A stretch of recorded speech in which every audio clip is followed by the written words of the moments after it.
Primer seminario, El agua y tu ciudad.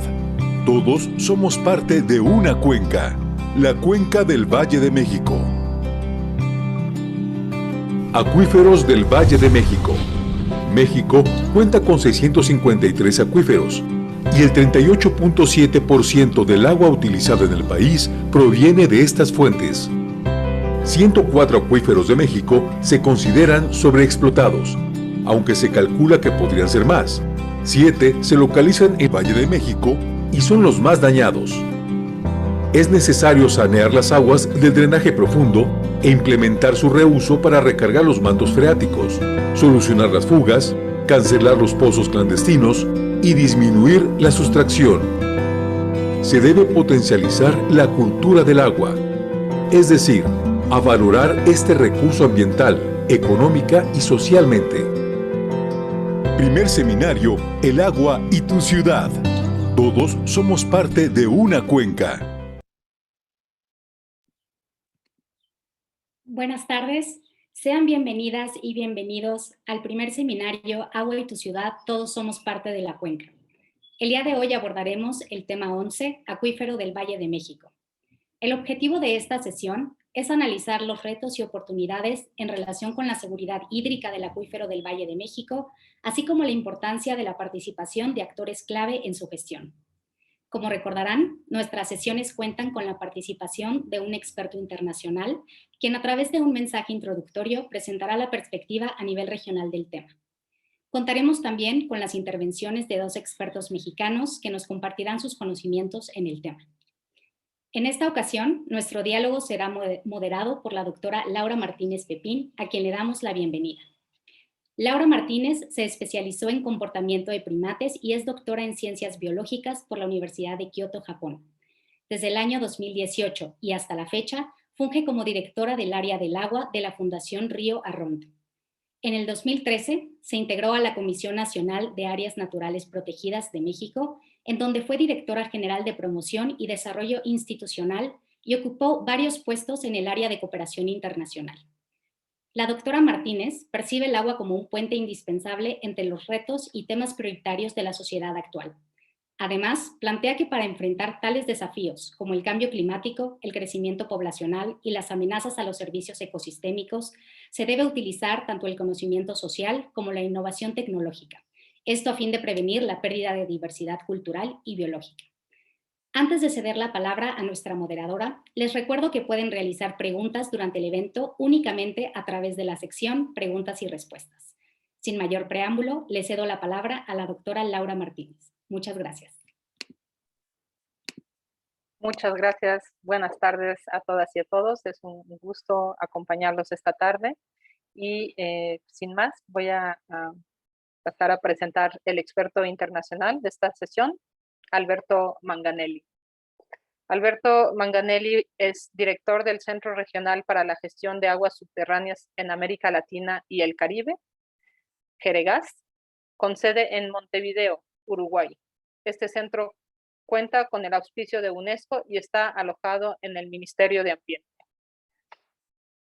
El ingeniero Manganelli tiene 30 años de experiencia profesional en hidrogeología y ha trabajado como consultor de proyectos en organismos internacionales, tal como el PNUD, la OEA, la UNESCO, en agencias nacionales y gobiernos municipales de Uruguay, así como en empresas privadas. Fue docente en la Facultad de Ciencias de la Universidad de la República del Uruguay, impartiendo los cursos de evaluación de impacto ambiental en actividades mineras y geología ambiental en el Departamento de Ciencias Geológicas. Alberto, es un gusto tenerte con nosotros esta tarde. Por favor, escuchamos tu seguramente muy interesante introducción acerca de este tema tan subterráneo y a la vez tan importante. Gracias, Alberto. Muchas gracias a ti, Laura. Es un gusto para mí estar aquí. Esperemos satisfacer de alguna manera las expectativas de esta reunión. Vamos a poner la presentación.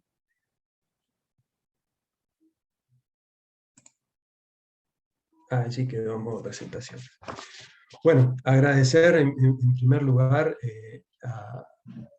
a los organizadores por esta oportunidad de estar aquí hoy presente y participar en este ciclo de conferencias, de seminarios, que son sin duda de gran importancia e interés por la temática que aborda y de interés, más allá del aspecto local, de interés regional, porque sin duda que todos los temas que se van a tratar hoy tienen una aplicación, una aplicabilidad regional de importancia.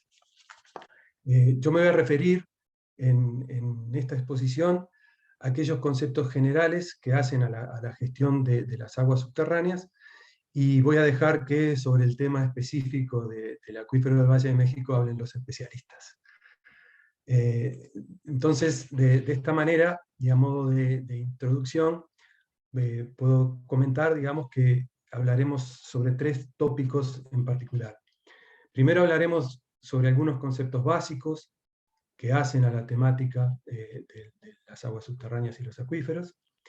Mencionaremos algunas de las características o de los pasos necesarios para realizar una caracterización hidrogeológica, para finalmente desembocar en aquellos aspectos de gestión que hacen al quehacer cotidiano para la protección de los acuíferos.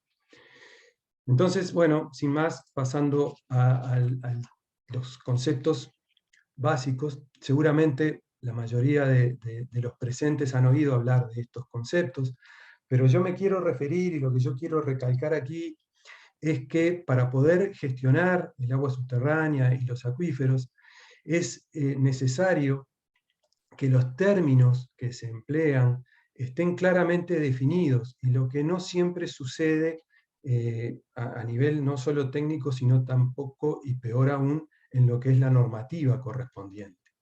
A modo de ejemplo, ¿cómo definimos agua subterránea?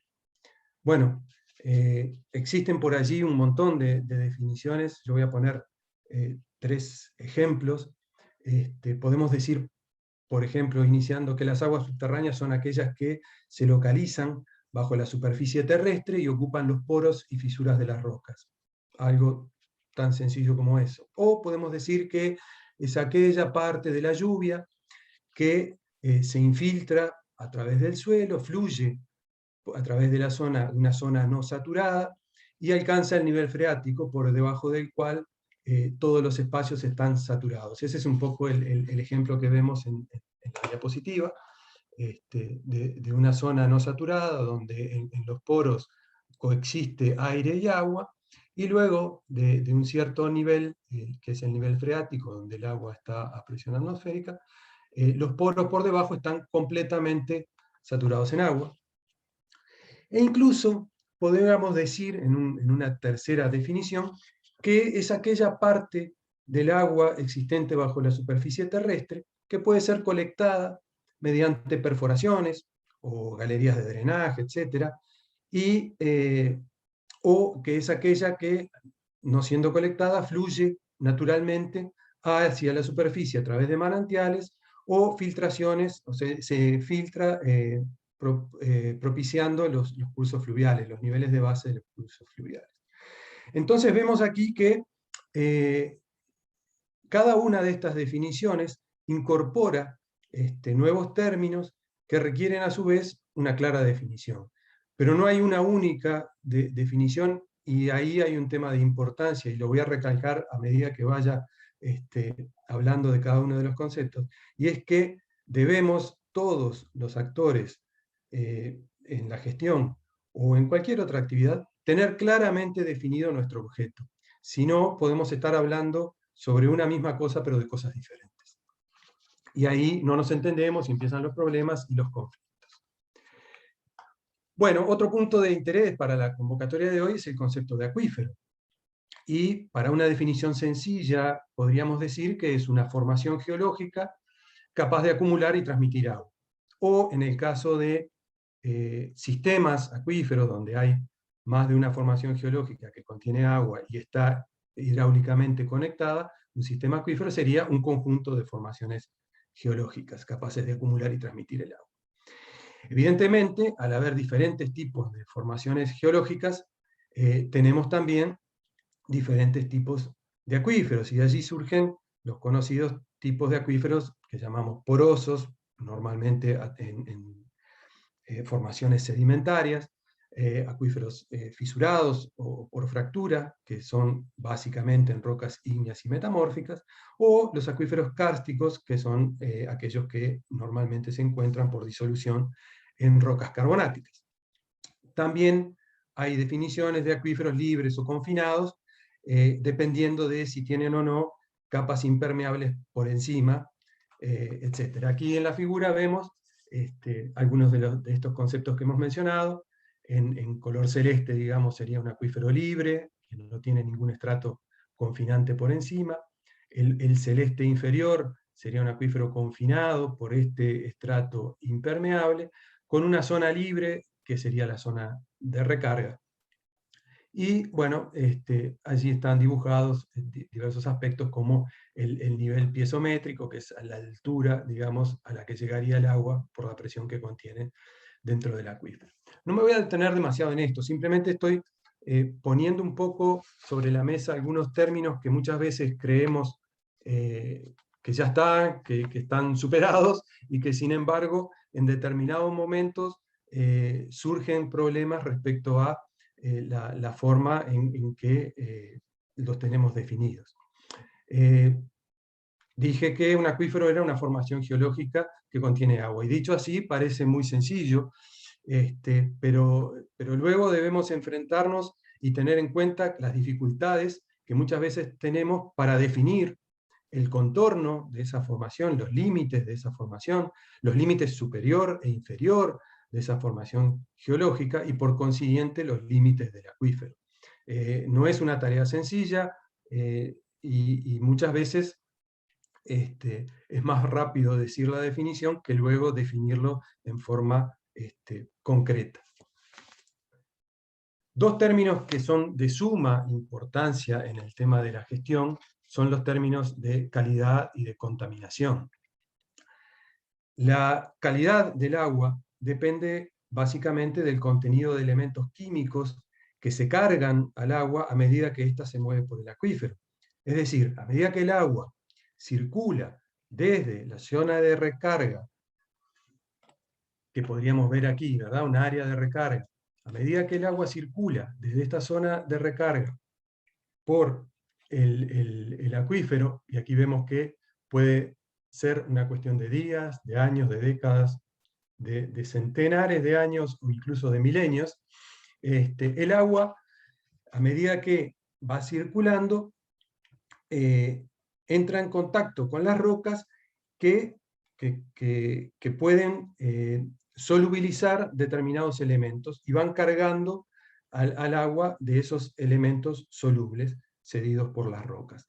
Entonces, la calidad del agua, vemos que generalmente en un acuífero es poco probable que sea uniforme, ya que el tiempo en el cual el agua recargó hasta que llega a la descarga, yo les dije que es muy largo, por lo tanto, ese tiempo, e inclusive la profundidad a la que alcanza el agua, porque allí entran a jugar otros factores que afectan la solubilidad, como la temperatura o la presión, entonces no va a ser lo mismo la calidad que yo tenga de agua aquí a la calidad del agua que tenga aquí. Por lo tanto, el concepto de calidad de un acuífero es un poco relativo al lugar donde estemos parados.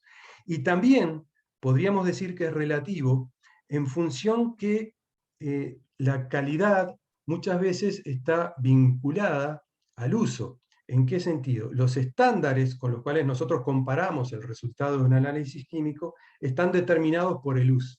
No es lo mismo la calidad cuando la comparamos para agua de bebida como para agua para riego. Por lo tanto, el concepto de calidad se torna de alguna manera relativo. Voy a poner un ejemplo de algo que me sucedió en la práctica profesional.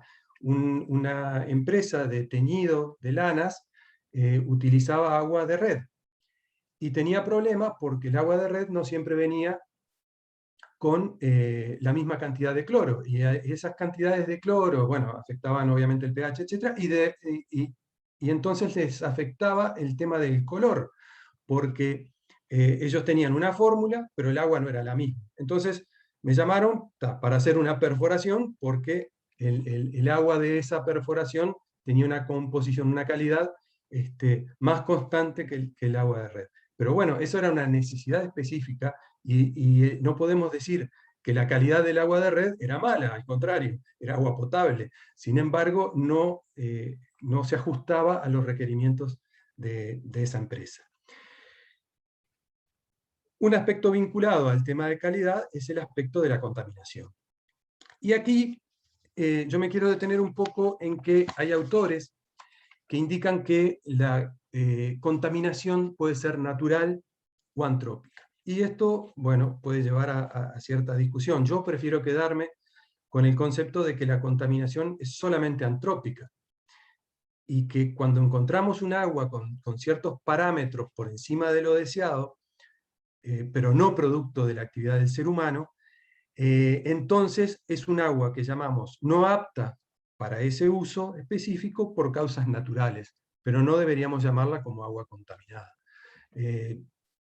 Es simplemente, digo, una posición, y es aceptable que haya posiciones diferentes.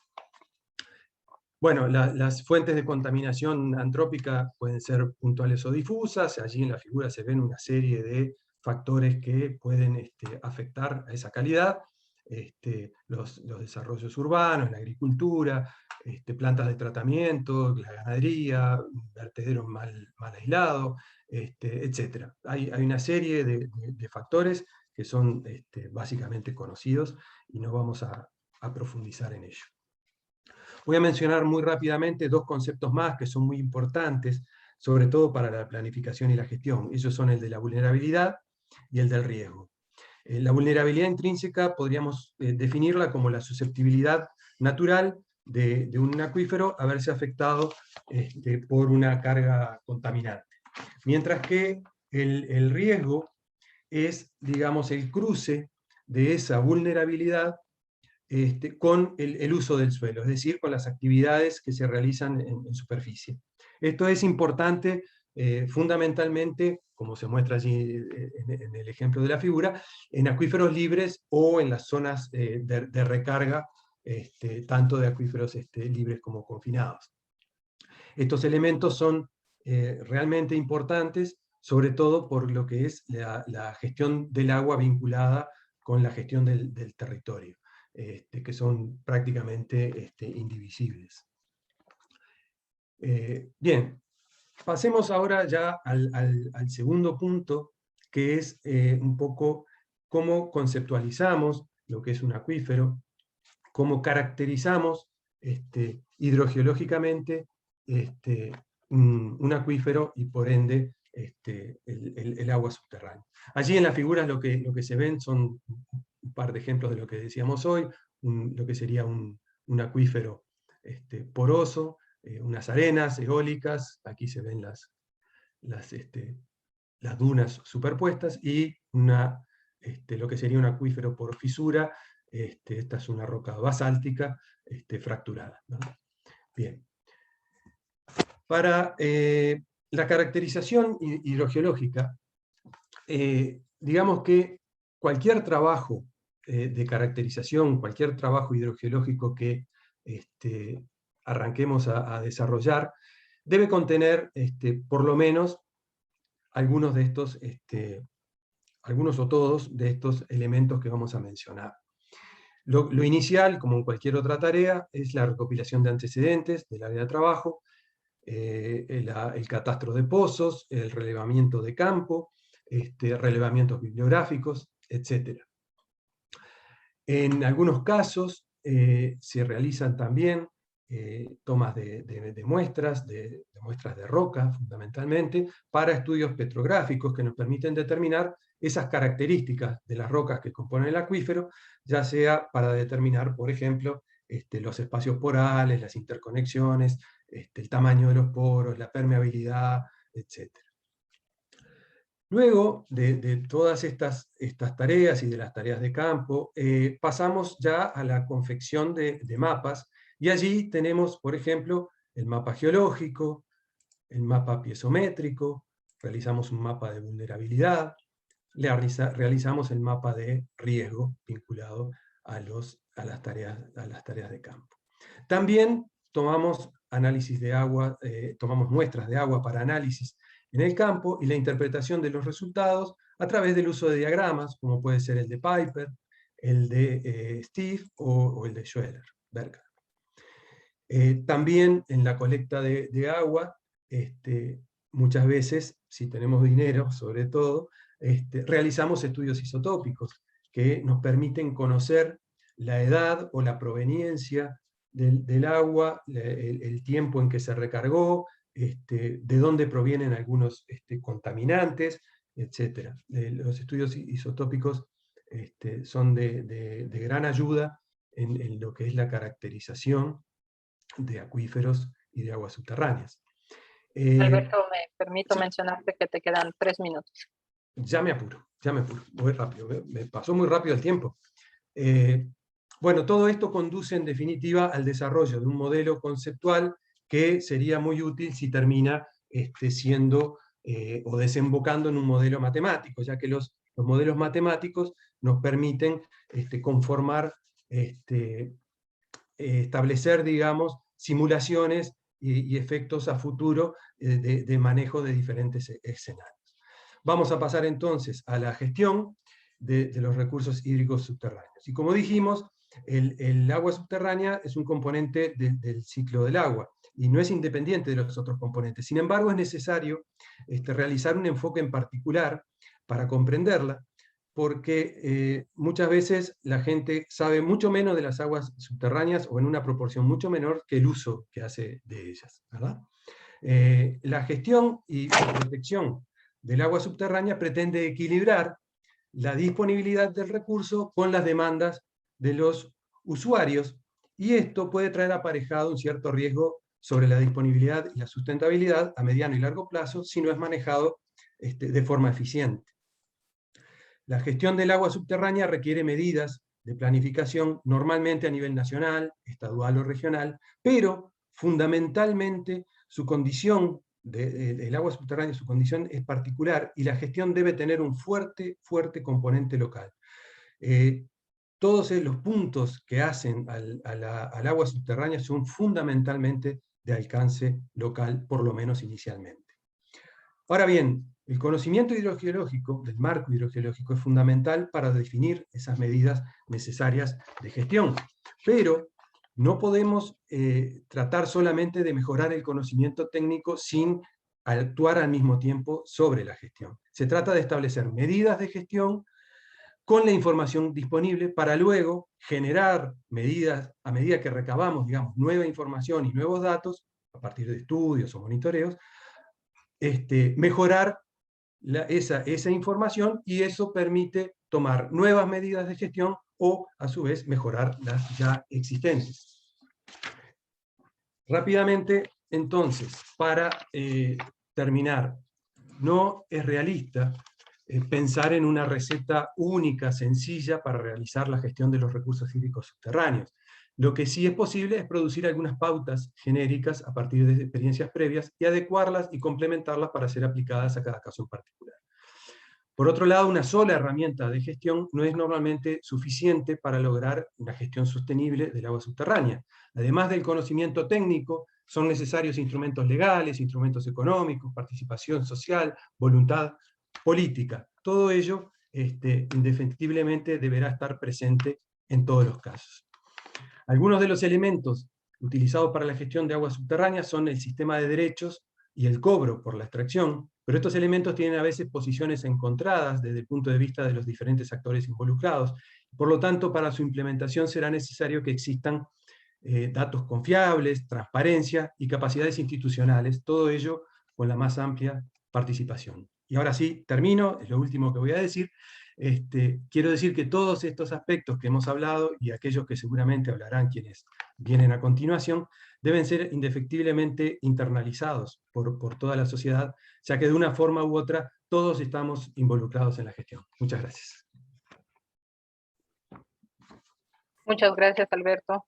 Me llevo de tu plática pues la necesidad de voltear a ver la gestión de los recursos subterráneos, de los recursos hídricos subterráneos.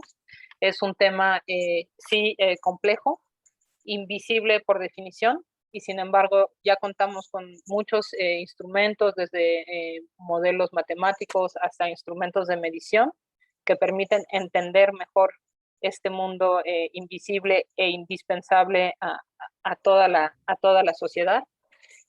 Por lo cual una gestión que uno pudiera pensar muy técnica no es suficiente, sino lo que nos mencionas es que se requiere realmente una gestión integral, tanto por temas que mencionaste como la participación social, ¿no? Uno no pensaría en eso y sin embargo es indispensable la gestión de recursos, porque son mediciones y gestiones muy caras, y a la vez una voluntad de integrar este mundo desconocido dentro de lo más visible, que es finalmente que todos los habitantes de este planeta, porque por lo que dices es realmente regional y mundial el tema, todos dependemos de estos recursos subterráneos, por lo cual es muy importante visibilizarlos. Gracias, Alberto. Y Gracias, a continuación le pasaría la palabra a la siguiente expositora, la ingeniera Angélica Molina Maldonado. Angélica es mexicana, ingeniera geóloga egresada de la Facultad de Ingeniería de la Universidad Nacional Autónoma de México. Cuenta con una maestría en Ciencias de la Tierra, con la especialidad justamente en aguas subterráneas. Qué buena opción tomaste. Del posgrado en Ciencias de la Tierra, Instituto de Geofísica de la Universidad Nacional Autónoma de México. Angélica ha estado al servicio de la sociedad mexicana, laborando durante casi 25 años en la Gerencia de Aguas Subterráneas de la Subdirección General Técnica de la Comisión Nacional del Agua, donde ha elaborado y supervisado estudios hidrogeológicos, hidrogeoquímicos, de contaminación de acuíferos, así como participado en la elaboración de los lineamientos normativos de la institución. Participó en la delimitación de los acuíferos del territorio nacional, la evaluación de los acuíferos y la determinación de la disponibilidad de aguas subterráneas. Ha participado en la elaboración de estudios técnicos para sustentar los causales de utilidad e intereses públicos previstas en la Ley Nacional de Aguas, con la finalidad de contar con las bases que permitan emitir los ordenamientos en el territorio nacional. Ingeniera Angélica, qué gusto tener a alguien con semejante experiencia y particularmente en México para hablarnos del acuífero del Valle de México. Adelante. Gracias, buenas tardes. Voy a compartir mi presentación con ustedes. Es un placer estar aquí.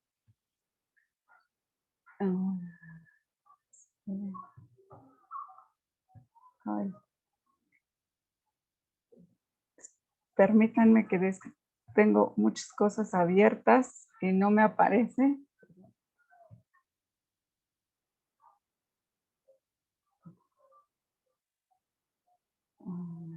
Perdón.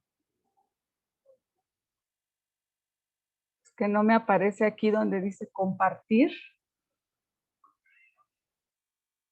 A ver, allá. Ya la pueden ver, ¿verdad? Sí, le estamos viendo, Angélica. Si te pones en presentación, ya está perfecto. Ok. Bueno, pues muchas gracias. Yo presento esta información en representación de la doctora Jacinta Palerm, subdirectora general técnica de la gerencia de la Comisión Nacional del Agua, y yo soy una participante de la Gerencia de Aguas Subterráneas. Y empiezo diciéndoles que la Cuenca de México se localiza en la parte central de México, tiene una extensión superficial de 10.130 kilómetros cuadrados y la altitud media del valle es de 2.240 metros sobre el nivel del mar. En esta zona existen más de 22.000 millones de habitantes, lo que quiere decir que se concentra en esta región el 20% de la población mundial de la población nacional, y el 30% del Producto Interno Bruto del país se produce en esta región.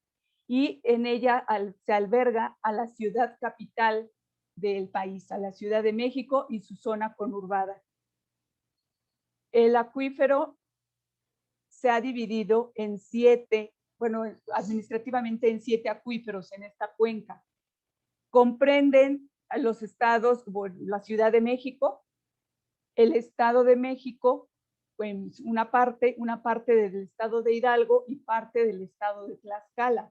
La zona metropolitana de la Ciudad de México se ve aquí en amarillo, y su zona conurbada, que entonces comprende principalmente a los acuíferos zona metropolitana de la Ciudad de México, Chalco, Amecameca, Texcoco y Cuautitlán Pachuca, en donde vive la mayor parte de esa población que referimos, porque aquí está la ciudad capital. Mientras que en acuíferos más lejanos del estado de Hidalgo, como Tecocomulco, Apan, y en Tlaxcala, Soltepec, pues la demanda de agua es mucho menor. La Cuenca de México es una cuenca cerrada o cuenca endorreica que está rodeada de cadenas montañosas de origen volcánico. Cuando se fundó la Ciudad de México Tenochtitlan por los aztecas, así lucía la cuenca. Había 5 grandes lagos que estaban conectados entre sí, y por ser los aztecas un pueblo guerrero, eligieron como estrategia ponerse en un islote dentro del lago y no junto al lago.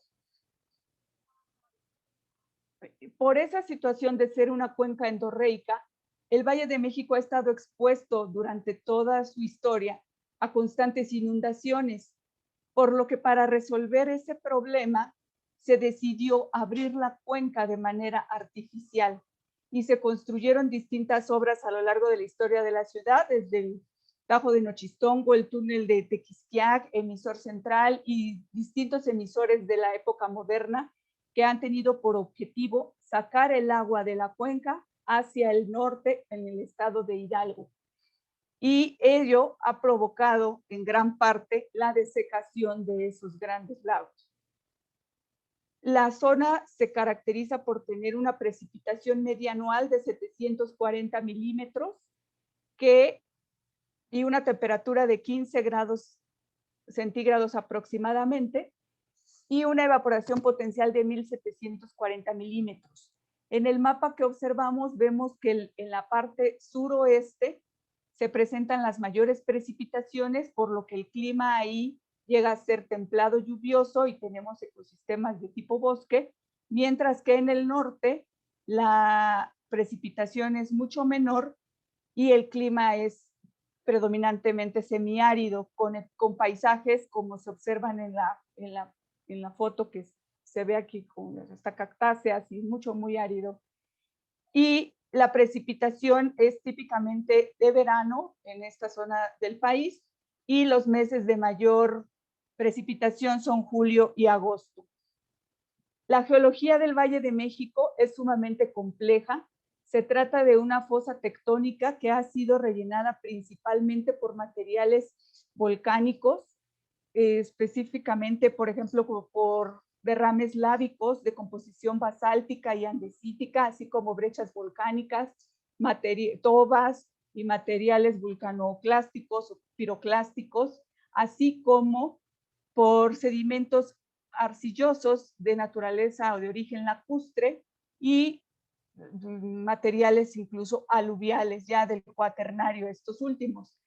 En exploraciones profundas que se han hecho en el Valle de México, se ha identificado que también se tiene a más de 2.000 metros la presencia en el subsuelo de rocas calizas del Mesozoico. Aquí en esta sección geofísica podemos ver la presencia de estos sedimentos lacustres de naturaleza arcillosa, que muchas veces contienen agua salobre o salada. Entonces el acuífero es caracterizado por ser un sistema acuífero en el que se tienen distintos materiales geológicos a distintas profundidades.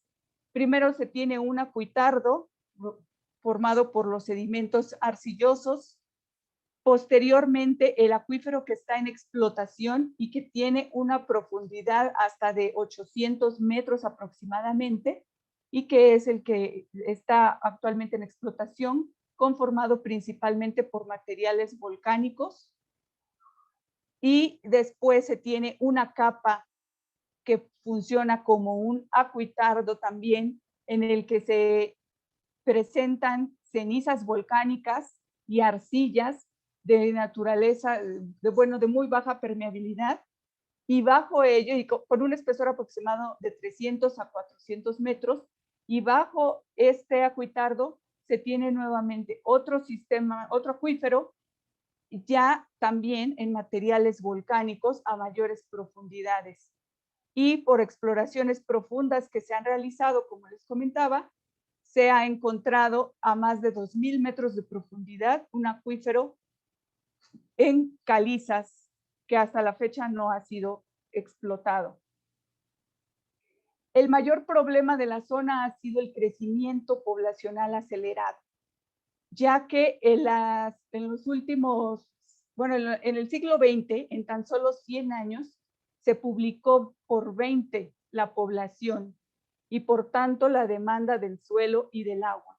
Aquí pueden ver en la imagen cómo se ve ahora la Ciudad de México. Y ya no se ven más que, bueno, hay mínimos remanentes de los lagos, entonces se desecaron los lagos, se deforestó la cuenca y se extrae del acuífero más de 2 veces su capacidad de renovación.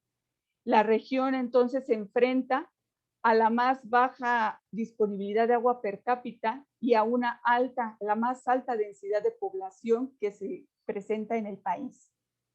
Las principales fuentes de abastecimiento de agua potable se muestran en esta lámina, en donde quiero destacar que se alcanza una cobertura de agua potable del 98% para la Ciudad de México y una cobertura de drenaje del 94%.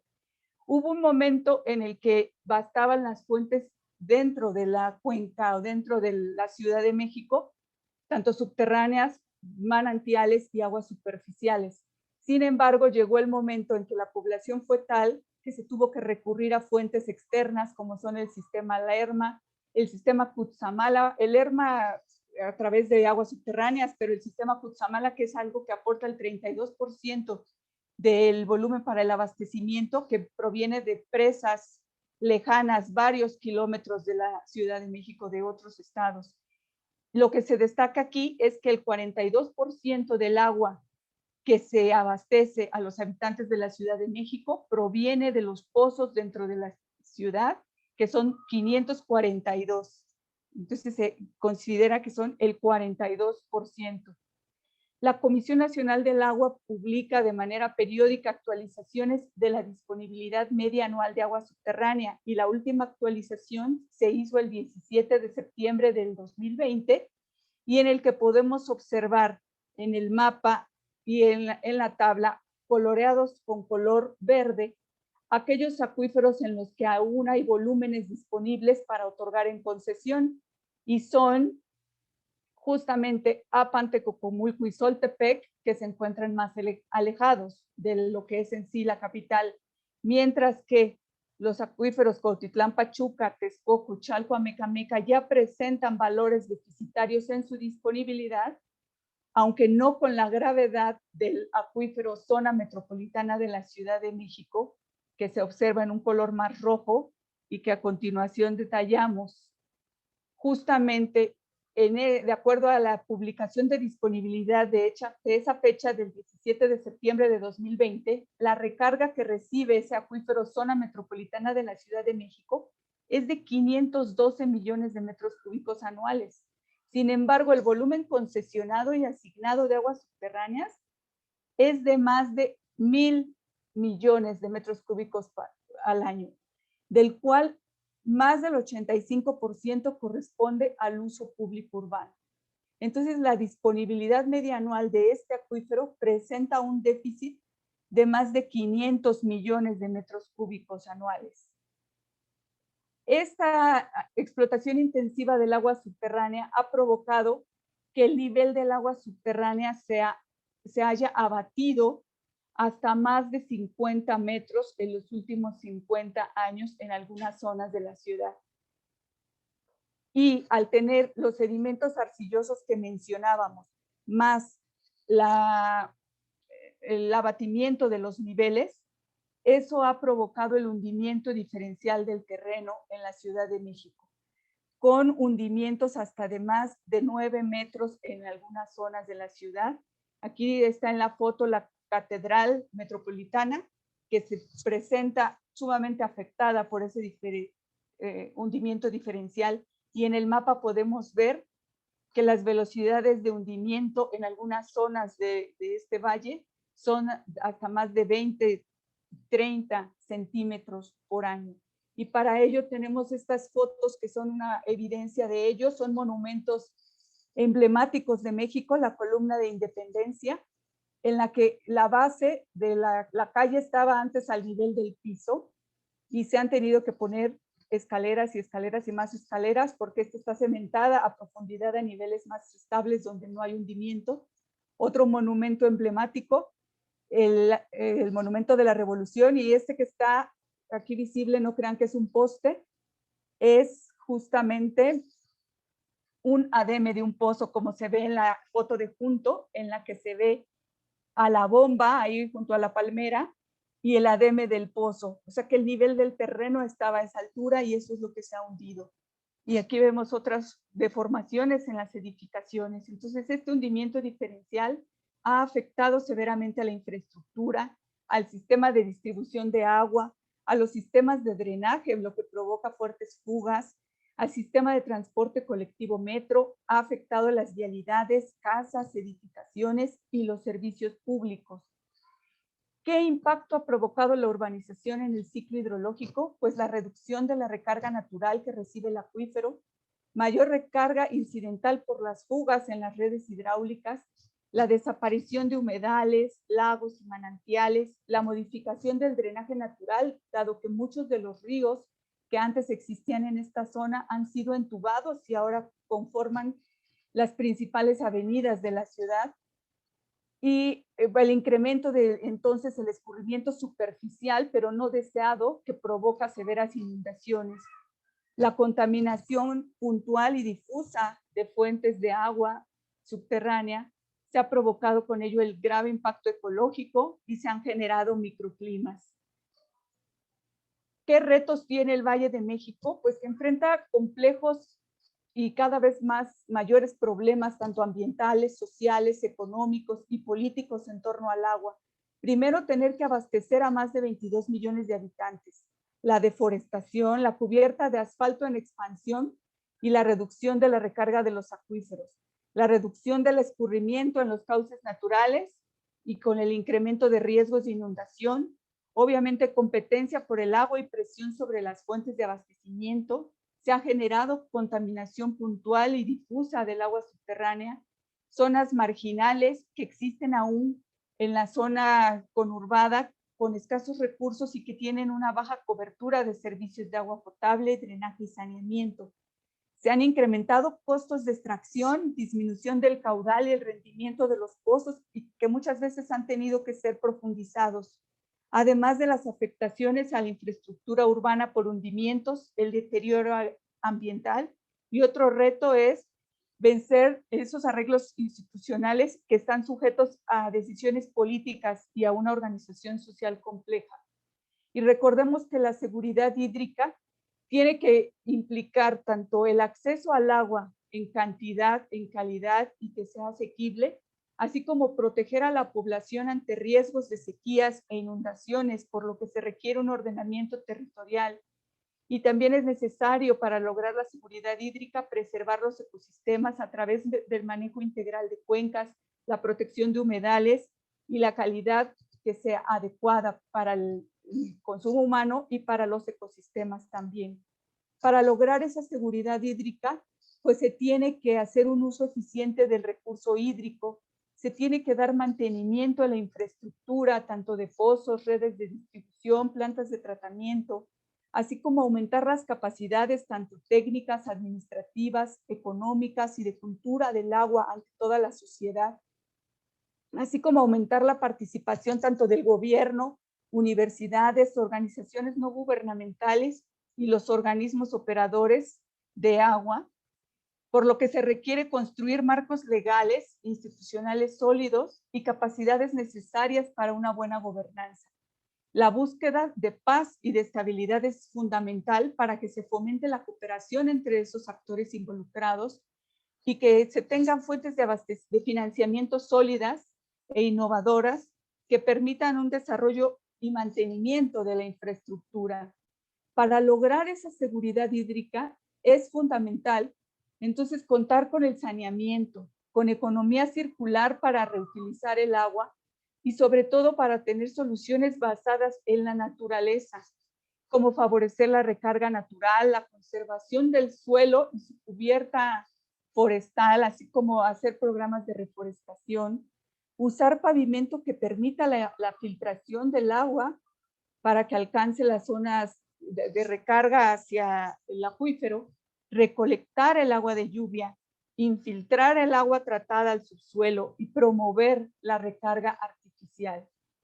También tenemos que recordar como componentes Angélica, te quedan 3 minutos. Ok, sí, gracias. Como componentes de la gobernanza, que tenemos a los actores y a las instituciones, al marco legal y regulatorio, al conocimiento y la ciencia para conocer lo que ocurre en el acuífero, políticas, planes y financiamiento, y sobre todo que los actores y los involucrados locales tienen que ser parte de la solución de los problemas.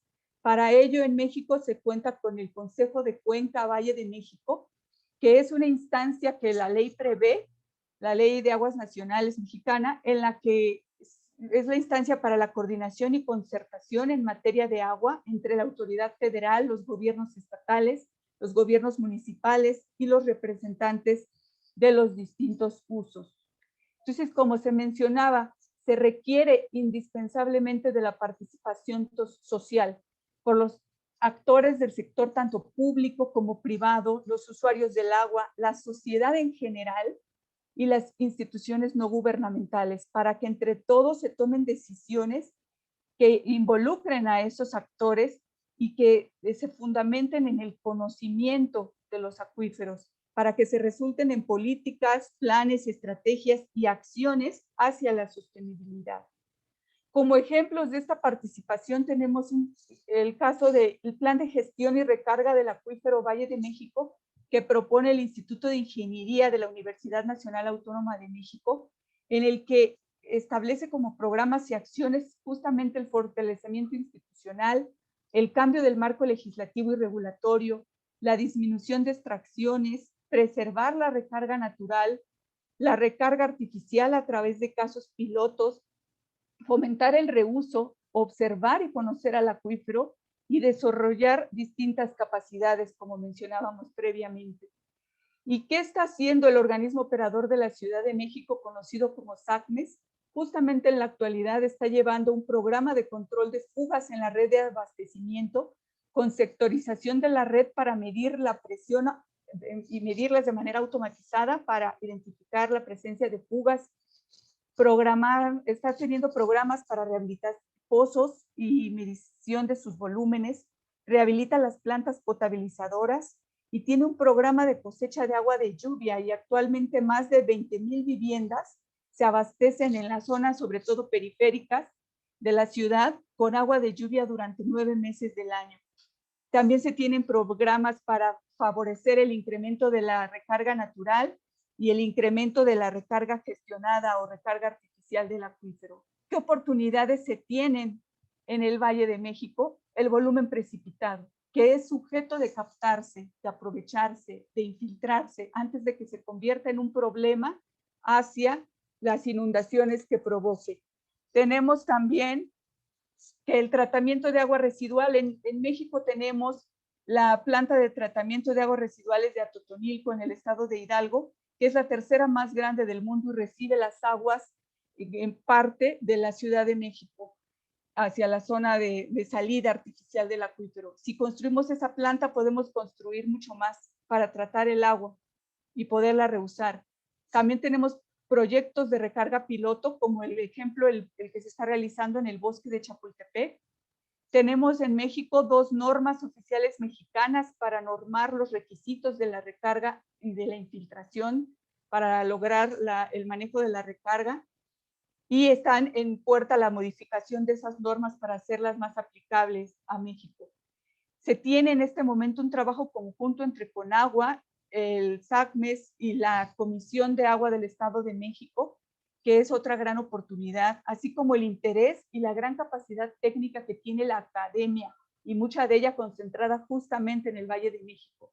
Tenemos un consejo de cuenca fuerte y el apoyo técnico internacional, por lo que se tiene que hacer justamente es sumar, unir esfuerzos y entre todos buscar lograr la sostenibilidad, que es tan difícil de lograr, pero que tenemos que caminar hacia allá, entre todos juntos, involucrando a toda la sociedad en general. Y eso sería todo por mi parte. Muchas gracias. Muchas gracias, Angélica, por tan interesante presentación. Y también, pues, aquí recordar que en tiempos de pandemia estamos así como Angélica, muchas mamás trabajando desde casa. Y creo que siempre vale recordar, porque ya nos acostumbramos, que es un gran reto para todos nosotros profesionistas y particularmente las mujeres. En cuanto a tu presentación, pues simplemente quisiera pues que nos llevemos todos el simple dato de que la disponibilidad actual de los acuíferos de la Ciudad de México es de la mitad del volumen actualmente concesionado o asignado. Y obviamente por obvias razones el 85% es para uso público urbano. A pesar de los grandes retos de este sistema, porque no es un acuífero, no nos imaginemos una bolsa de agua ahí abajo de la ciudad, es un sistema muy complejo en el que pues, pudimos ver en la presentación de Angélica que ya se cuenta con mucha información, inclusive sabemos lo que pasa a 2.000 metros de profundidad. Los edificios más grandes de la Ciudad de México miden 200 metros para que se den cuenta de lo que significa tener información de lo que sucede a 2.000 metros de profundidad. Entonces sí se cuenta con mucha información, pero la complejidad de la toma de decisión de todos los actores involucrados en un espacio como es la Ciudad de México es realmente un reto gigantesco, pero me llevo, Angélica, de tu presentación que existen muchas oportunidades, que a pesar de los retos hay muchas soluciones en las que se pueden trabajar para mejorar esta situación. Muchas gracias, Angélica, y pues si me lo permites, no sé si hacemos una breve pausa, no seguimos, ¿verdad? Entonces vamos a seguir con el siguiente expositor, el maestro en ingeniería Carlos Gutiérrez Ojeda. Carlos es ingeniero hidrólogo por la Universidad Autónoma Metropolitana, Iztapalapa, de estudios que cursó de 1978 a 1982. Obtuvo la maestría en Ingeniería de Aprovechamientos Hidráulicos por parte de la División de Estudios de Posgrado de la Facultad de Ingeniería en la UNAM, 1988, y también cuenta con una maestría en Ciencias, particularmente con énfasis en aguas subterráneas, por parte de la Universidad de Arizona en Tucson, maestría que concluyó en 1994. Fue analista de proyectos de Hidrolegros SC y especialista en hidráulica en el Instituto Mexicano de Tecnología del Agua. Actualmente funge como subcoordinador de hidrología subterránea de la Coordinación de Hidrología del IMTA, y esto desde el año 2000. Ha escrito más de 100 artículos nacionales e internacionales y más de 90 informes técnicos. Es miembro de distintas asociaciones nacionales e internacionales en hidrogeología hidráulica y científico principal en proyectos de investigación coordinados por el Organismo Internacional de Energía Atómica. También es profesor de posgrado en hidrología de superficie y hidrología de la Facultad de Ingeniería de la Universidad Nacional Autónoma de México. Y con tantas actividades, ingeniero, le agradecemos mucho su presencia el día de hoy y le paso la palabra. Gracias.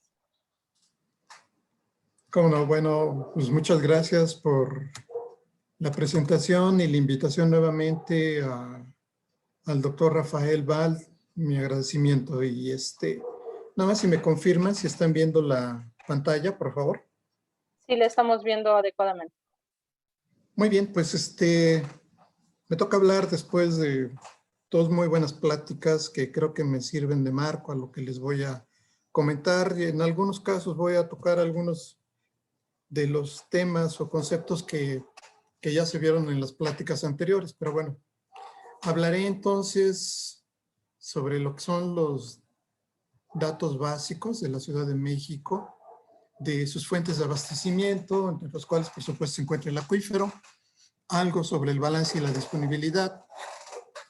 Y veremos en las cuestiones de abastecimiento cuál es la problemática que se tiene relacionada con el uso que se ha hecho intensivo del agua, el crecimiento de la población, de las nuevas fuentes, y trabajaremos algo sobre las opciones de manejo que se manejan en el caso de la cuenca del Valle de México, y finalmente mencionarles algo de un proyecto de recarga que llevamos a cabo en la parte alta de la cuenca del Valle de México, y terminaré con algunas conclusiones.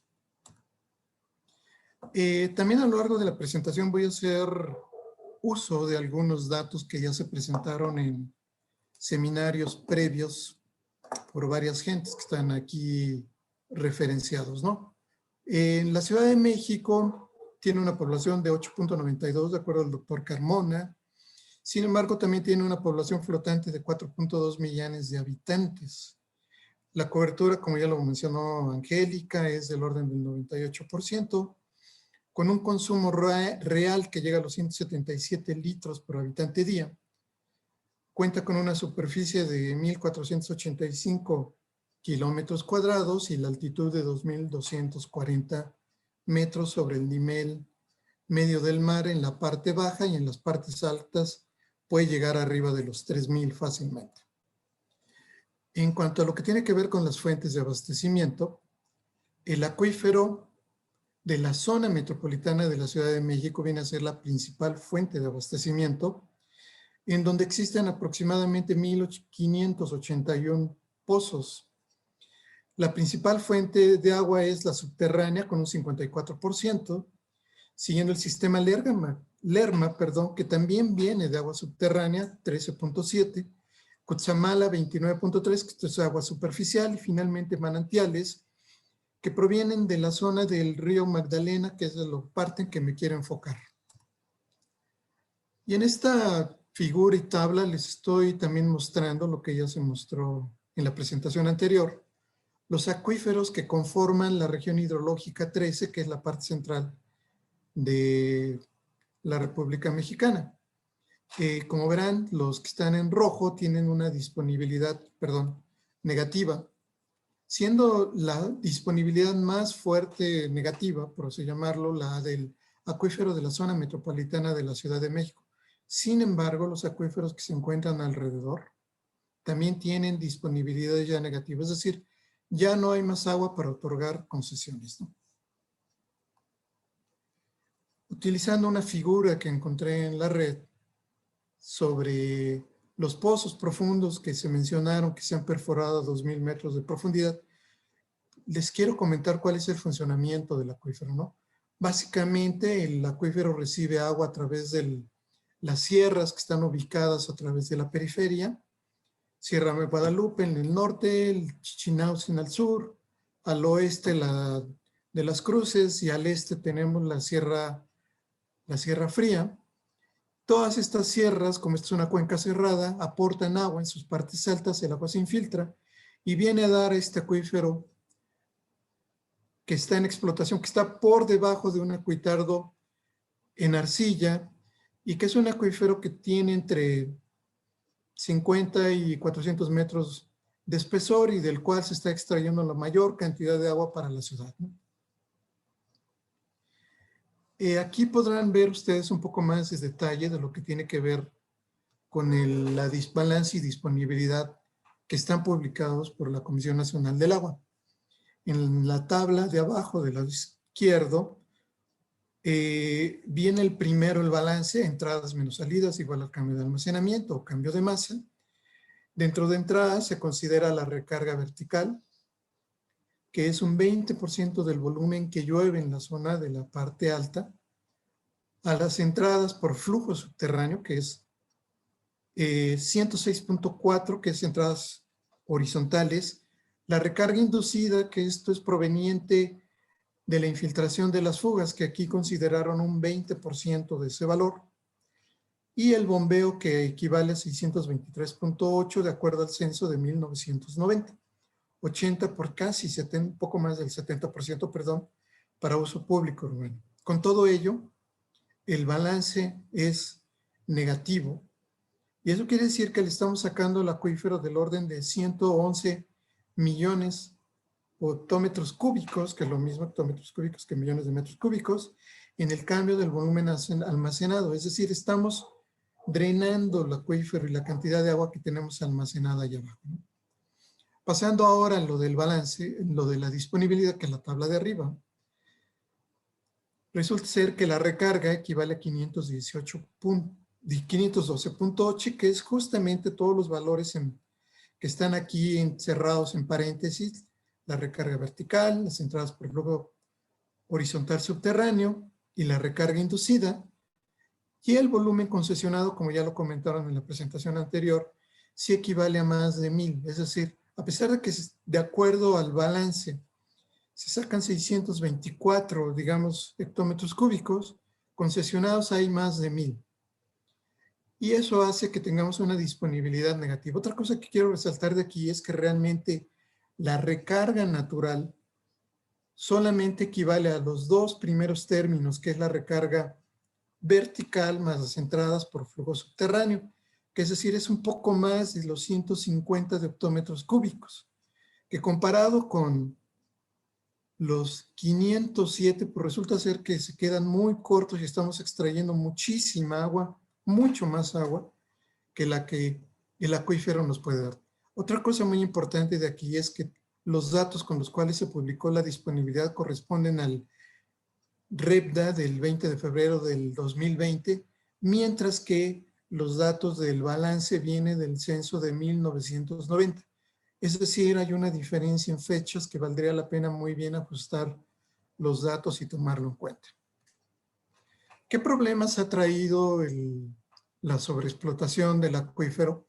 Pues el agotamiento de la principal fuente de agua, que es el acuífero, y esta sobreexplotación del acuífero, que se estima, de acuerdo al doctor Víctor Burguet y el doctor Carmona, en 17.8 hectómetros cúbicos por segundo, que estamos sacando de más por arriba de la recarga, ha provocado abatimientos de más de 1 metro por año, hundimientos de hasta 30, en la gráfica que nos mostró Angélica, de más de este valor, pero 30 centímetros por año, extracciones a mayores profundidades, un deterioro de la productividad de los pozos.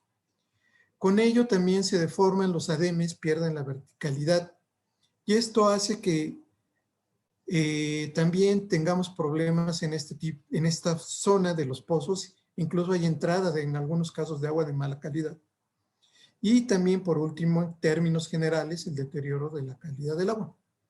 Ha habido una disminución de las zonas de recarga, como ya se comentó, y los costos de subsidencia, que eso me parece importante, de acuerdo al maestro Víctor Burguet, son de 2.836 millones de dólares al 2020, y mientras que los costos de la sobreexplotación son del orden de los 4.42 dólares por metro cúbico. Y bueno, ya no voy a mencionar más los problemas que ha provocado la sobreexplotación, creo que ya se comentó en la plática anterior. Con todo ello, bueno, pues ¿qué va a pasar en el futuro, no? Bueno, pues la población va a seguir creciendo, y eso va a implicar que las extracciones suban, que el consumo, producto de que la demanda de agua o el consumo va a subir. Y bueno, pues resulta ser que, de acuerdo a estos datos que tenemos publicados por la Comisión Nacional del Agua, el agua renovable per cápita que existe en la Ciudad de México se haya disminuido. Bueno, primero para todo el país, perdón, se haya disminuido de más de 18,000 metros cúbicos por habitante en el año 50 a 3.583 metros cúbicos por habitante por año a más o menos al año 2020, ¿no? Para el caso del Valle de México, la situación aún es más crítica porque solamente tienen, de acuerdo a lo que se recibe, 114 metros cúbicos por habitante por año. ¿Qué hacer entonces con los acuíferos sobreexplotados? Bueno, pues hay una forma de... Aquí tenemos en esta gráfica de esta barra del lado izquierdo en color rojo, un acuífero con un alto grado de sobreexplotación. Todo lo que queda abajo, digamos, sería una fuente de abastecimiento confiable, como le podríamos llamar la recarga natural. ¿Cómo podemos hacer que un acuífero sobreexplotado tenga una condición, digamos, no tan severa? Una de ellas es reducir la demanda. Una más es traer agua de fuentes alternas. Y algo que ya se mencionó en las dos pláticas anteriores y en muchas otras pláticas de los seminarios anteriores también, es la recarga artificial de acuíferos, o llamada así como MAR en inglés, ¿no? Por sus siglas en inglés. Y eso es un método de gestión hídrica que permite introducir agua a los acuíferos mediante estructuras diseñadas ex profeso para ello. Una vez que esta agua es almacenada en los acuíferos, puede ser posteriormente utilizada para distintos usos. No se trata nada más de meter agua al acuífero y disponer de ella. No, no, no. Tiene que haber un uso posterior para que sea una recarga controlada de acuíferos, de acuerdo a la definición que da la Asociación Internacional de Hidrogeólogos. También, como lo había mencionado, se han manejado fuentes de abastecimiento alterna de los acuíferos o de las fuentes superficiales que existen alrededor de la ciudad. Sin embargo, había que ver si las poblaciones y los estados vecinos estarían dispuestos a ceder esta agua a la ciudad, dado que en muchos de estos lugares también existe una fuerte demanda por el recurso, ¿no? Otras alternativas que se han manejado es la recuperación de pérdidas de redes de distribución, la disminución de la demanda, el reuso y reciclaje de aguas residuales tratadas, la captación del agua de lluvia y, por supuesto, la recarga controlada de acuíferos. El doctor Carmona, en su presentación del seminario, mencionó que en el programa de gestión integral de los recursos hídricos de la Ciudad de México, en el apartado 3 sobre sustentabilidad y gestión ambiental de los recursos hídricos, manejaban también el concepto, tenían considerado el concepto de la recarga de acuíferos. Todo ello considerando que al final de cuentas se podría lograr la gestión integrada del agua, tal y como lo mencionó el doctor Miguel de Franca del PHI. Y bueno, el último punto que les quiero mostrar es un trabajo que hemos hecho en el IMTA con algunos colegas, el doctor Mendoza, sobre la cuenca del río Magdalena, en donde en el año del 2011-2012 hicimos una caracterización de sitios potenciales y selección de los sitios más adecuados para la implementación de un pozo de recarga y de represas de gavión. Les voy a platicar algo sobre hidrogeología, geología, calidad del agua de la recarga, geofísica, geología y la selección del sitio más adecuado. Esta es la cuenca del río Magdalena, una cuenca que se encuentra al suroeste del acuífero de la Ciudad de México. Tiene alrededor de 33 kilómetros cuadrados, 18.96 kilómetros de longitud y es muy estrecho, como lo podrán ver aquí. Y aquí, a lo largo de este río, se han hecho varios aprovechamientos de agua. Incluso en algunos se llegó a generar agua, como en los dinamos 1, 2, 3 y 4, que se encuentran localizados aquí sobre el río. De acuerdo a los datos que tenemos y a mediciones que hicimos también durante este proyecto, nos dimos cuenta que hay una parte del agua que prácticamente corresponde a lo que es el flujo base, que está siendo utilizado ya para el abastecimiento del agua a la población. Sin embargo, hay un buen volumen de agua que escurre de las partes altas y se va directamente a Río Churubusco y probablemente al drenaje, que podría ser utilizado para hacer un proyecto de recarga en esta parte del acuífero de la Ciudad de México. Como verán, pues tenemos en esta zona rocas que van desde las lavas andesíticas en la zona alta. En la zona un poco más baja ya tenemos la formación Tarango, que es una formación que ya se está aprovechando en el caso del acuífero de la Ciudad de México, y más abajo los depósitos aluviales, ¿no?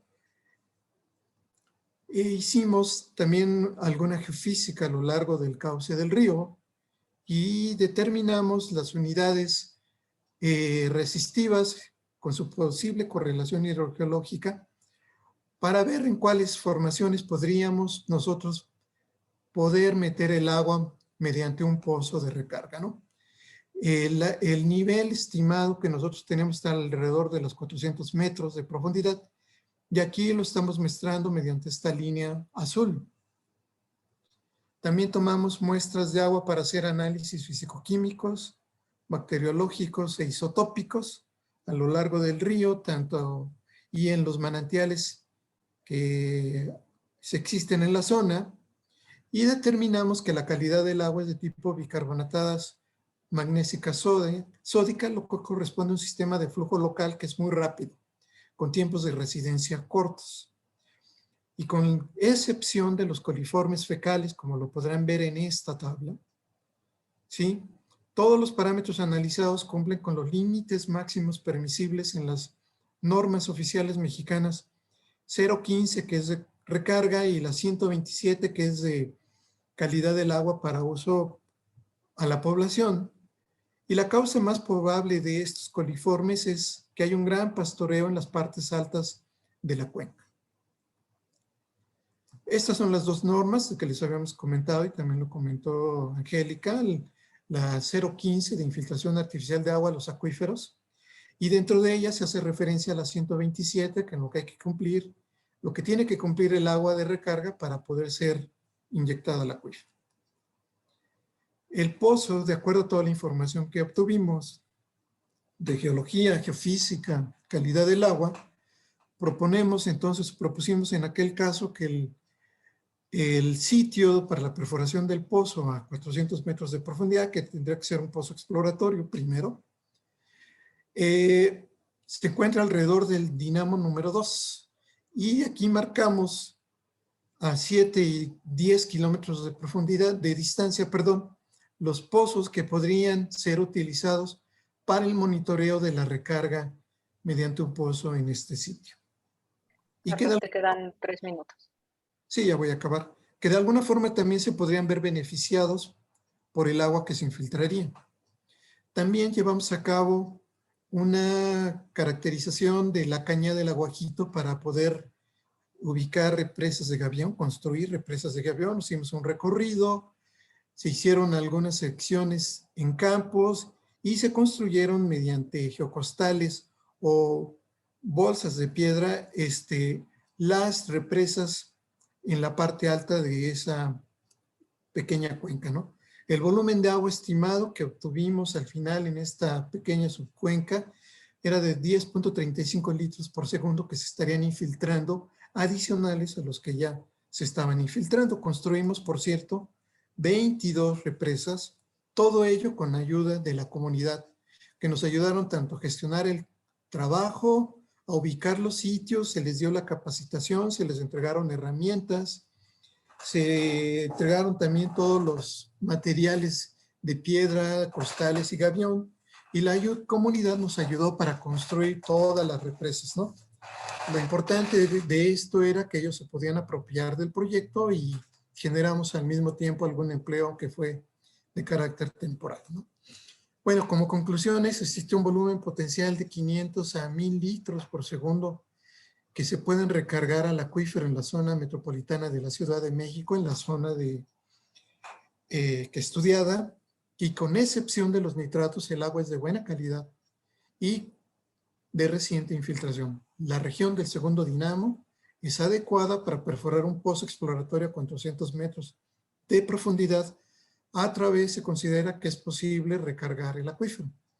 Y la efectividad de las represas de gaviones en la infiltración local del acuífero se produce en las zonas altas de la cuenca, lo que propicia también un alargamiento de las avenidas y también la aparición de mayores manantiales durante mayor tiempo o su reactivación, ¿no? Quiero comentar que en el INTA hace 3-4 años hicimos un libro sobre manejo de recarga en un enfoque hacia Latinoamérica. Consta de 1000 páginas aproximadamente, como en 24 capítulos. Está disponible en estas ligas que están viendo ustedes. Hace 2 años ya llevamos más de 4,162 descargas. Así que con todo gusto pueden entrar a estas ligas y poderlo descargar o ponerse en contacto con todo gusto conmigo. Y bueno, eso es todo. Muchísimas gracias.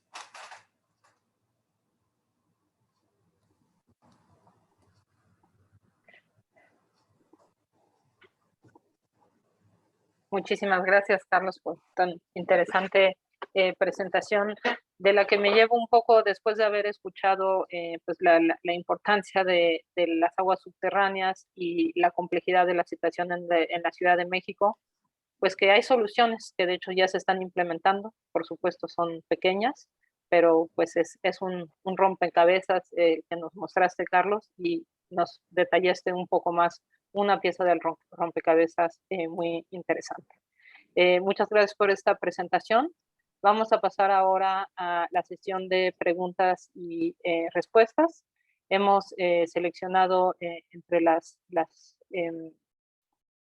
diferentes preguntas que han llegado a este webinar. Si me permiten un segundo, disculpen porque justamente cerré el documento. Y empezamos con una pregunta para el doctor Alberto Manganelli. Esta pregunta la hace Guillermo Benjamín Pérez Morales y es la siguiente. ¿Qué avances existen para definir los límites de los acuíferos subterráneos? Ya que lo que no se puede ver es más difícil de definir. Y yo añadiría, y tenemos estudios recientes que muestran cierta conectividad entre los acuíferos. Alberto, por favor. Bien. Bueno, básicamente muchas de las cosas que utilizamos para definir los límites de los acuíferos las hemos estado viendo, inclusive en la presentación de Carlos recién. Él mostró algunos cortes transversales, unos perfiles geológicos que se elaboran a partir de datos geofísicos, de datos de perforaciones. Podríamos decir que a su vez utilizamos análisis de cuenca, métodos geológicos como estratigrafía, etcétera, con, digamos, vínculos estratigráficos entre las diferentes formaciones. Todo ello, y cuanto mayor cantidad de información tengamos, más próximos vamos a estar a la definición de los límites del acuífero.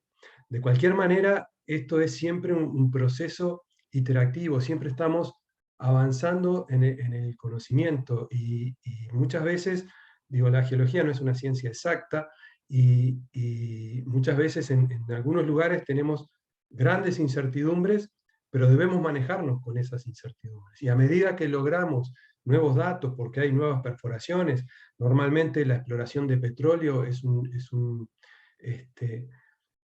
aportador de datos, porque son los que hacen pozos profundos y los que tienen dinero para la investigación, cosa que, aunque parezca mentira, en el agua tenemos mucho menos dinero que para otro tipo de estudios. Entonces, todo eso forma un combo, y voy a ser corto en esto, forma un combo que nos permite avanzar en el conocimiento y en la delimitación de los acuíferos, tanto en sus límites horizontales como en sus límites verticales.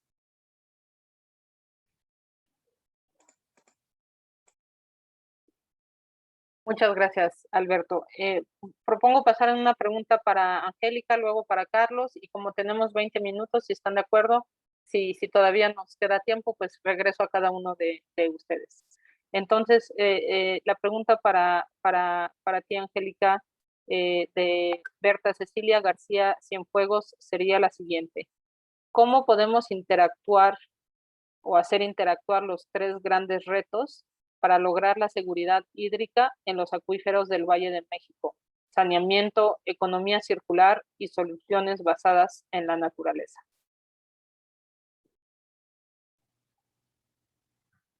Pues justamente lo que buscan todas estas pues, estrategias que se refieren o que han sido referidas, pues lo que buscan finalmente es lo mismo, o sea, aprovechar mejor los recursos que en el caso del Valle de México son tan limitados.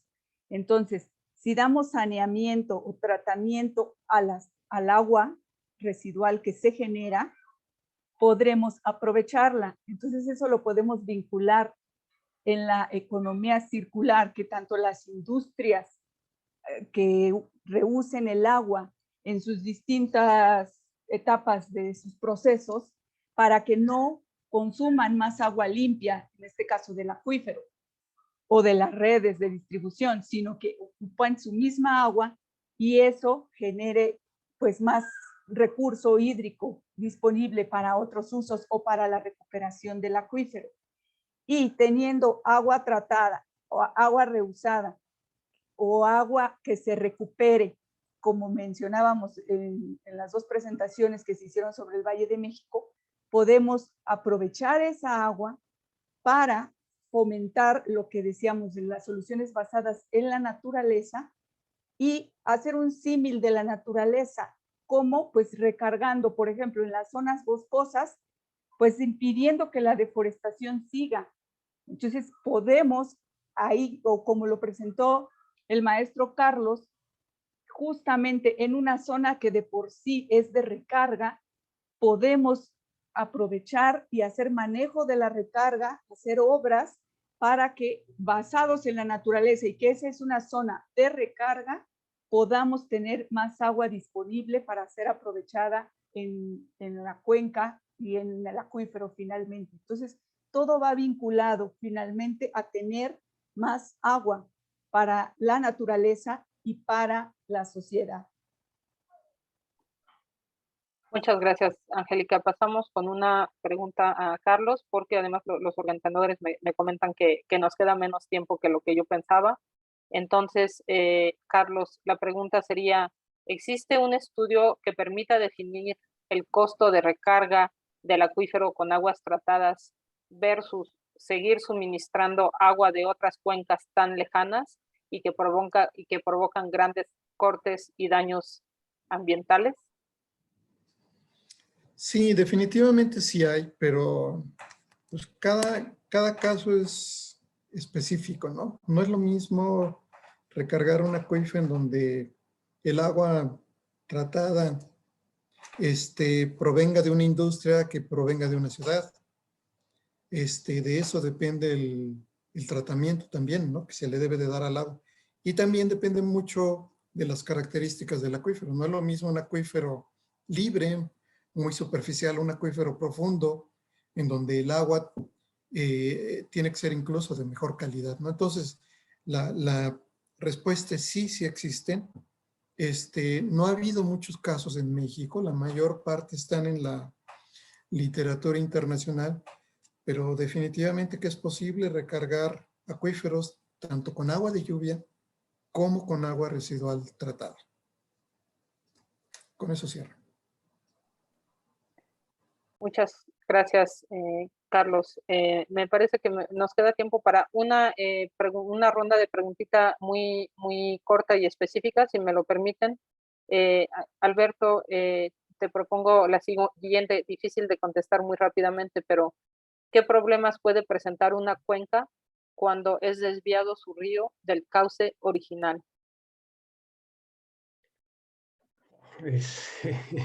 Es una pregunta, creo que para contestar con mayor tiempo y tal vez por mail. Yo creo que son múltiples los problemas que podemos encontrar al hacer desvíos de aguas superficiales. Recalco aparte que mi experiencia es en aguas subterráneas y podríamos hablar de lo que es ese desvío implica con respecto a el vínculo que pueda existir con los acuíferos en la zona. No creo que sea, salvo por causas muy fuertes, que sea una práctica demasiado apropiada el desvío de las fuentes, de los cursos superficiales, digamos. Gracias. Más corto que esto no lo puedo hacer. No, estuvo espectacular. Gracias. Angélica, nos preguntan si tienes conocimiento de que haya para la gestión del acuífero del Valle de México experiencia con isótopos carbono 13.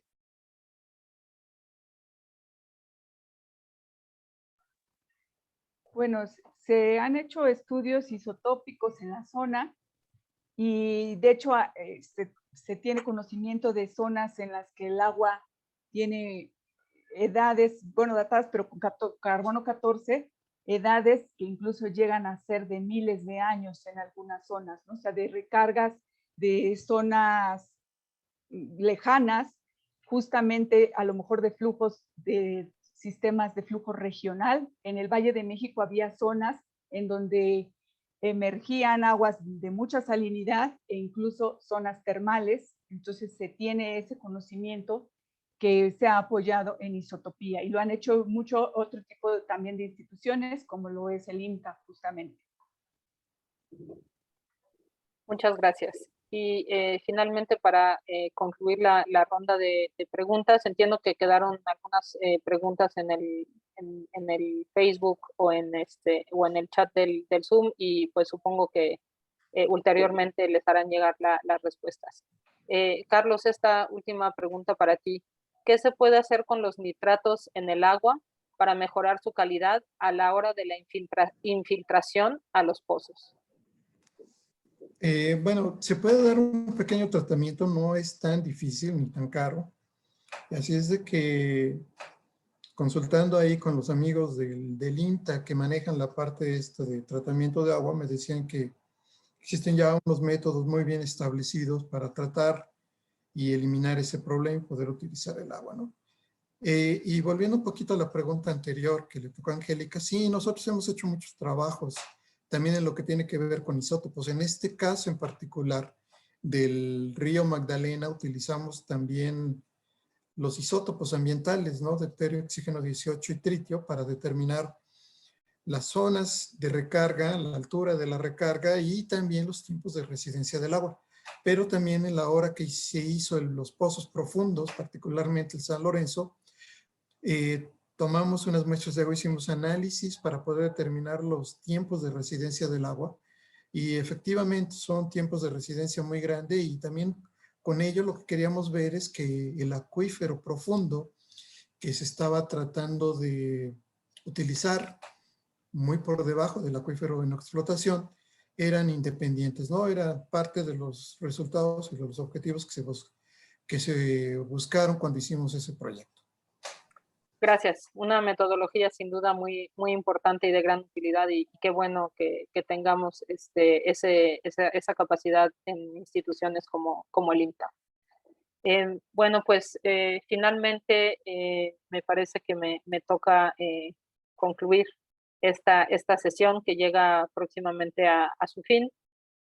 Y pues igualmente difícil de sintetizar en pocas palabras todo lo que nos acaban de comentar nuestros tres presentadores. Me gustaría resumirlo con tres proyectos de los que tengo conocimiento, porque la Fundación Río Arronte los está apoyando. De hecho, voy a aprovechar para hacerle publicidad a la convocatoria del Área de Agua 2021 que se encuentra actualmente abierta para recibir propuestas de proyectos. Y hay tres proyectos que creo que son bastante representativos de lo que está pasando en el acuífero del Valle de México. El primero es propuesta de plan de gestión que existe para el acuífero del Valle de México. Fue Angélica que lo mencionó, ¿verdad? No me estoy confundiendo. Y este plan ya cuenta con mucha información lo suficientemente detallada para tomar decisiones basadas en ciencia. Es decir, conocemos el costo del hundimiento de la Ciudad de México, conocemos el costo aproximadamente del daño en la infraestructura hídrica por el hundimiento y por los sismos. Entonces hay mucha información que ya permite tomar decisión. Aquí la complejidad, son varias capas de complejidad, pero en la complejidad, además de la complejidad geohidrológica, hay una complejidad de actores que tienen que tomar decisiones conjuntas. Creo que este es un gran reto, pero ya teniendo esos resultados sobre la mesa, creo que realmente se puede avanzar. Aquí lo que se necesita es innovación en formas de colaborar. Son soft skills que no necesariamente manejan los ingenieros, y por eso la importancia de la transversalidad del manejo del acuífero del Valle de México. El siguiente es el proyecto que también mencionó Angélica del bosque de Chapultepec. Chapultepec es un bosque simbólico, no solo para la Ciudad de México, para el país, pero a nivel internacional. Las ciudades que han logrado soluciones basadas en la naturaleza a escala de ciudad, que hacen un impacto, una diferencia en una megalópolis, son pocos, y México tiene esta oportunidad en Chapultepec. Entonces, si bien hay muchas otras cuencas, microcuencas, barrancas, que requieren mucha atención en la Ciudad de México, tener un ejemplo del nivel de simbolismo que puede ser Chapultepec y el impacto que esto puede tener en la situación hídrica es, de mi punto de vista, también muy esperanzador. El ejemplo del río Magdalena, que se ha trabajado desde hace mucho tiempo también. Entonces creo que es muy importante mencionar y trabajar a niveles locales, microlocales, así como al nivel macro de todo el Valle de México. Y finalmente mencionar el programa de captación de agua de lluvias, es decir, tenemos que diversificar las fuentes, cuidar cada una de ellas. El agua, recordémoslo, no se va a ningún lado, solo se transforma su calidad, pero la cantidad de agua dulce que existe en el planeta no ha cambiado en millones de años. Entonces hay que cambiar nuestra forma de ver el agua. El agua, sea cual sea su calidad, y aunque sea agua residual, se debe de valorar, y tenemos que realmente ver los recursos hídricos como un tema de sociedad, no un tema propio al sector agua. Y el acuífero, para nosotros chilangos que vivimos en esta gran ciudad, es simple y sencillamente el futuro de nuestra vida en esta ciudad, la que está en juego. Mariana, adelante, a ti la palabra. Estamos con 3 minutos de retraso, creo que no vamos tan mal para el tema que ameritaría que estemos aquí toda la tarde charlando con ustedes. Gracias. Muchas gracias. De esta manera damos por finalizado el tema 11 del primer seminario Agua y tu ciudad, todos somos parte de la cuenca, el cual esperamos haya sido de su interés. Esperamos contar nuevamente con su presencia el siguiente martes 20 de abril a las 17 horas de la Ciudad de México con el tema 12, cooperación y conflictos por el agua. Les recordamos que esta sesión, al igual que las anteriores, quedan grabadas en la página de Facebook del Grupo Trabajo PHI-LAC UNESCO, Educación y Cultura del Agua. Muchas gracias. Los esperamos. Gracias y saludos, Angélica, Alberto y Carlos. Muchas gracias Hasta a luego. todos. Un gusto. Buena tarde, hasta luego. Gracias igualmente. Chao, chao. Luego. Pasen muy bien. Gracias.